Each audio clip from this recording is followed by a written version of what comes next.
प्यारे प्यारे कलाकार भी हैं। अभी के गावत रहा राहुल भैया, राहुल सिंह। राहुल जी आप गा रहे थे, कहाँ गए? नीचे गए? हमारे बहुत अच्छा गाया उन्होंने, मैं बैठ के सुन रही थी, बहुत अच्छा लगा मुझे। और हमारी इतनी प्यारी म्यूजिशियन टीम में उनका भी स्वागत करूंगी। और आयुष बैंड। मुझे यहाँ आने का सौभाग्य प्राप्त हुआ विकास विदर्दी स्टार नाइट शो के बैनर तले। सच में आपने बहुत ही ज्यादा अच्छा गाया, मैं बैठ के सुन रही थी, मुझे बहुत आनंद आया, बहुत अच्छा लगा।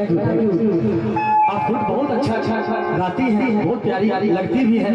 मैं चाहूंगा कि एक बार जोरदार ताली बज जाए भैया, मिथिला में स्वागत कीजिए, जोरदार ताली बजा के स्वागत कर दीजिए। ये है मिथिला का प्यार। और मुझे मिथिला के लोगों से हमेशा प्यार आशीर्वाद मिला है। और विकास विदर्दी स्टार नाइट शो के बैनर तले मैं दोबारा यहाँ पे आई हूँ, मैं बहुत